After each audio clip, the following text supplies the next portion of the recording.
Bonjour, cette vidéo s'adresse donc aux classes de 6e 3 et 6e 5 en histoire-géographie. Et je vais donc vous donner les consignes pour le prochain exercice que vous allez devoir donc réaliser à la maison. Je vais vous demander pour cela donc de prendre le cahier et le livre. Je vais prendre quelques instants pour vous expliquer ce qu'il faut faire. Donc la dernière vidéo que vous avez normalement vue, on s'est arrêté ici où vous avez pris la correction de la fiche sur le Sahara et où normalement vous avez rédigé sur votre cahier donc cette conclusion où je vous demandais de mettre donc à la place d'un journaliste qui devait faire un reportage sur le Sahara. Donc on passe maintenant à la deuxième partie de ce chapitre. Cette deuxième partie s'appelle, comme c'est écrit ici, grand 2, les différents types d'espaces à forte contrainte dans le monde. Donc je vais vous donner, et vous allez pouvoir donc télécharger sur Pronote deux fiches. Cette fiche-là donc qui va consister en un tableau, et cette fiche-là qui est donc une carte que vous allez devoir compléter. Pour réaliser ce travail, donc sur la fiche c'est indiqué, vous allez devoir vous aider du livre, page 224, 225, 228, 229. Je propose d'avoir le livre sous les yeux en ce moment même pour qu'on puisse regarder de quelle page il s'agit. Les voilà, donc la page 224 ici, où vous allez avoir donc un tableau avec les différentes contraintes dans le monde. À la page 225 à côté, vous avez une carte ici, avec les espaces à forte contrainte et leur peuplement. Et puis à la page 228, 229, vous avez d'autres espaces à forte contrainte, en particulier donc les montagnes et les îles.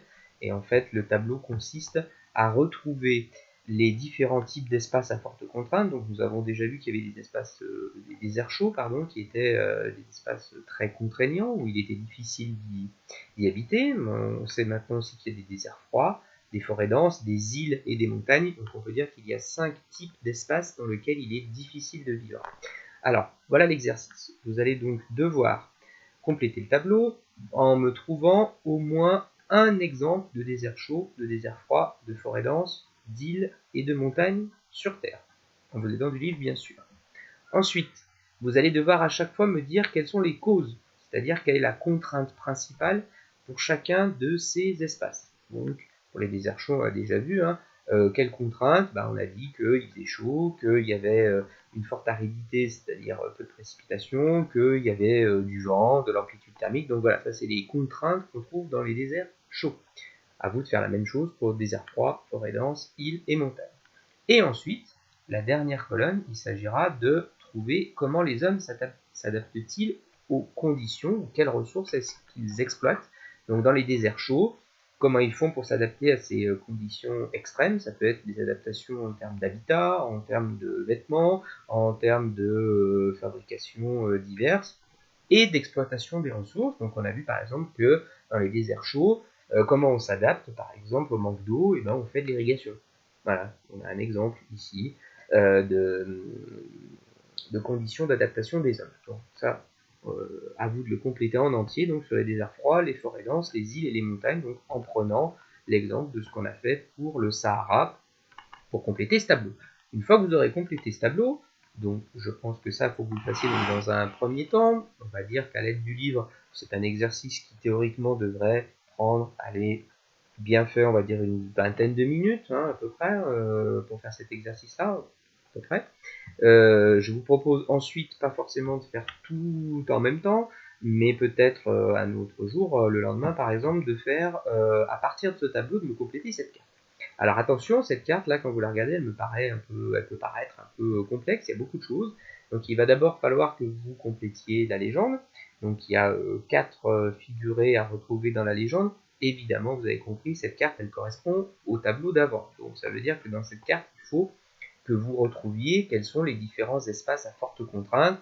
Donc les espaces, les déserts chauds, les déserts froids, les montagnes, les îles. Voilà, donc il faut que vous mettiez ça sur cette carte. Et vous voyez qu'à chaque fois, il y a des figurés, donc il faut que vous retrouviez à quoi correspondent les figurés. Donc, à quoi correspondent les petits points, à quoi correspondent les gros points, à quoi correspondent les hachures. Voilà, les reporter dans la légende. Et à chaque fois, vous devez indiquer de quel espace il s'agit. Alors vous allez en retrouver dans le livre, puisque si vous regardez, donc ici on en a quelques-uns, ici, dans la page 225. Ceux que vous ne trouverez pas, il va falloir que vous les trouviez chez vous à l'aide d'un atlas ou sur internet. Et donc à chaque fois, il faut que vous m'indiquiez, donc par exemple dans la légende, ici vous allez mettre première partie de la légende, les déserts chauds. Et qu'est-ce qu'on a comme désert chaud ici? Vous vous souvenez, on a le Sahara. Voilà, alors, on peut l'indiquer celui-là puisqu'on l'a déjà fait ensemble, par exemple. Hop, voilà, ici, et on va mettre, tac, tac, ici, Sahara, par exemple. Et puis dans la première partie ici de la légende, on va mettre, hop, ici, qu'il s'agit dans cette première partie de la légende des déserts chauds. Voilà. À vous de trouver quel est le figuré de désert chaud. Alors c'est pas compliqué, un figuré de désert chaud, on le voit ici avec le Sahara, c'est des petits points. Voilà. Donc soit vous mettez les petits points ici dans la première légende, soit vous pouvez aussi repasser en couleur, colorier d'une couleur les déserts chauds, d'une autre couleur les déserts froids, d'une autre couleur les montagnes, d'une autre couleur les îles. Voilà, donc ça, c'est vous qui allez me faire cette carte. Attention, je vous rappelle que des cartes, on en a fait pas mal depuis le début de l'année. On est propre, on est soigné, on fait la légende correctement. Hop, j'espère que j'ai fait une faute d'orthographe à désert.